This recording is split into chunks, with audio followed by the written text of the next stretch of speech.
Hey guys, this is the Gal of Kakao Academy channel. Today we're going to talk about move zeros exercise. Given an integer array nums, move all zeros to the end of it while maintaining the relative order of the non-zero elements.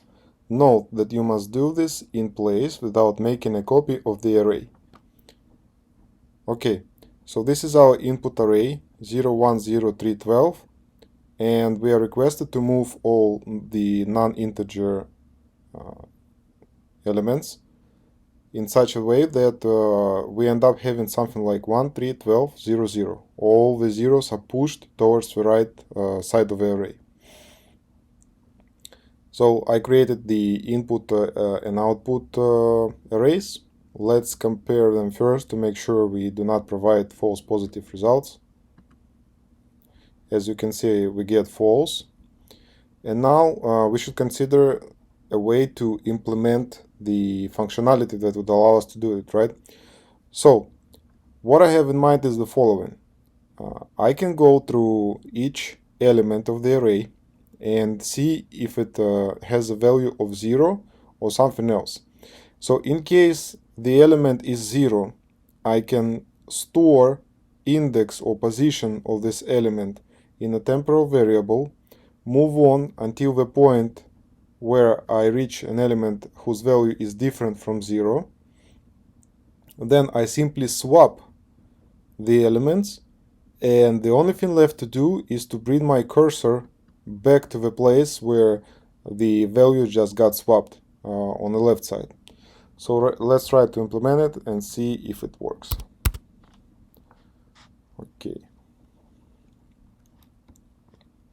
So as I mentioned, we're gonna scroll or parse the array for integer I equals 0, I less than input array dot length I plus plus. Okay, so here we need to distinguish, is our I 0 or something else. So if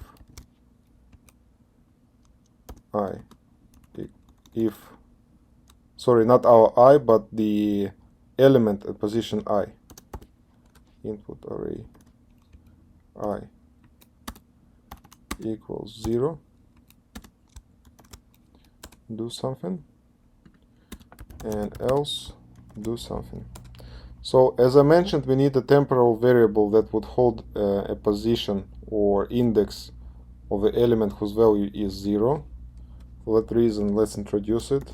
Int tmp index equals -1, and assigning -1 in this case is acceptable because we know that it will be 0 or more and never negative, right? So -1 is acceptable. And here we say if the tmp index is not yet occupied, if tmp index equals -1, only then we would like tmp index to store the current index or position. Oops, my bad. Okay. In all other cases, we would say the following.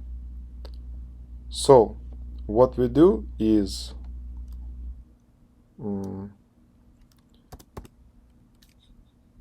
input array at index tmp index would be equal to input array at index I,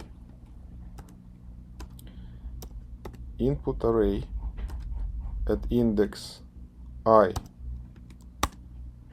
becomes nothing else but 0, okay, because we're taking it back, we're swapping actually, and then What else we need to do? Now, once we swapped, we still have two pointers, so two indexes, right? TMP index and I. So we need to bring I back. So I becomes TMP index, and TMP index gets back its initial value -1. Let's see. The index equals -1. Okay, I believe this is it at this point. Let's try to run it and see if it works. So the expected output right now is, I expect it to be true. Let's see. Awesome. So this is the algorithm, pretty much quite simple, as you can see. I hope it helps you. Please like and subscribe and stay safe. Thank you.